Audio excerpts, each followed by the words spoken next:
Hi everyone, Radhe Radhe. In this video, we're going to be doing chapter 11, verse 2. It's been very funny. I've been trying to record this video and I've been sitting in different angles, and the sunlight is somehow like creating shadows on the face, and it's just being very weird. And I'm thinking, Krishna says, I'm the light of the sun. And I'm like, Krishna, I'm running away from you right now. Like running away from the sun, direct sunlight on the camera, on me. It's like, I was just finding it very funny. I was like, Krishna, what are you doing? um, yeah, anyways, okay, so let's sing 11-2.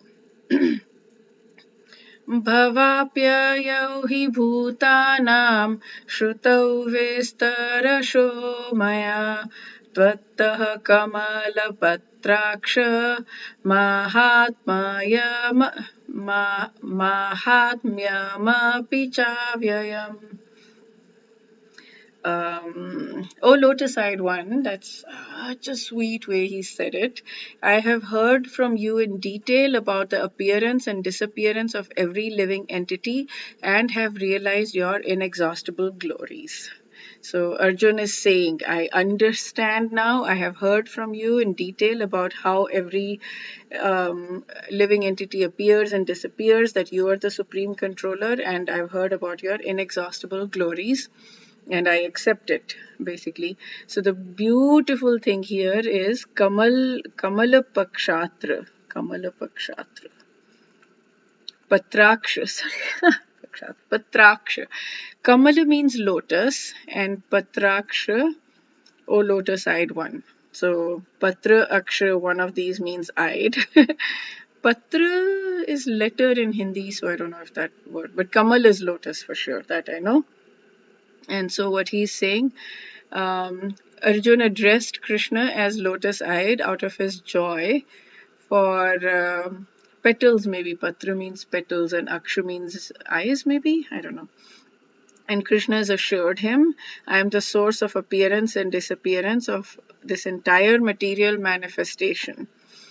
And and then the way he translates it, and then it's Kamal Patraksha, both of them have mentioned that, like whose eyes are the lotus flower, which is large, soft, beautiful, endowed with the attributes of sweetness and gentleness. I don't think that's a direct translation, but it's just very sweet, so I wanted to read it. And here also, again, it's not a direct translation, but he's saying, O Sri Krishna, I have heard from you about your imperishable majestic glories.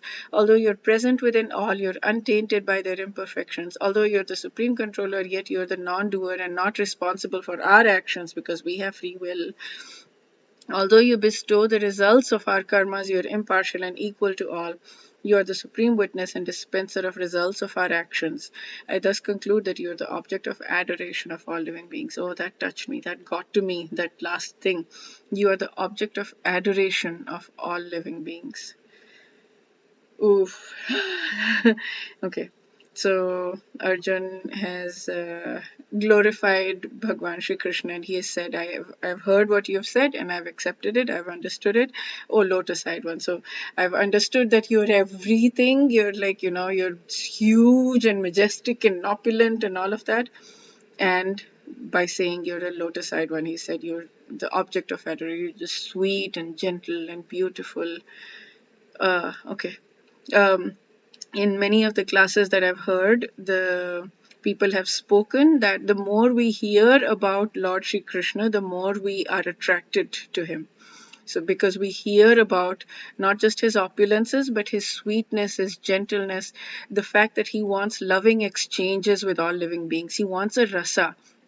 All of the work he pushes to all of his manifestations, to all of his expansions, like Mahavishnu, Garbhodakshai Vishnu, Kshirodakshai Vishnu, and then Brahma, and all of those, Shiva and everybody. Like he makes his expansions and he gives all of the work to them, and they also just have to just lay down and breathe, and the universes are created. It's that simple.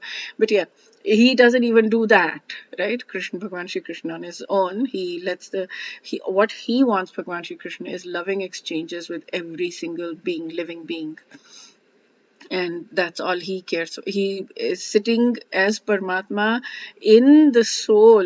I think I heard within the soul of every living being, or next to the soul, but I think it's within the soul of every living being, and just waiting for us to turn to him, because he wants, all he's craving for is loving exchanges with us in whatever way we want, in whatever rasa we want, like the parental, or there are 5 main rasas, but I think 16 or 19 or something total rasas, including secondary rasas, and probably even more, whatever we want, whatever rasa we want, with Bhagwan Shri Krishna, he'll give us that. That's how loving he is. Like, I mean, he's everything, right? He's doing everything. He could have everything. All he wants is love. All he wants is our love. My goodness. All he wants is love with every single living being. He just wants loving exchanges with every single living being. How amazing is that? How amazing is that? How lucky are we? How, yeah, how lucky are. All we need to do is love him back. All we need to do is turn towards him and say, Bhagwan Shri Krishna, please, please help me access your love, because I have covered so much with all of these anarthas and all of these coverings, 30 miles of coverings. Please just help me access.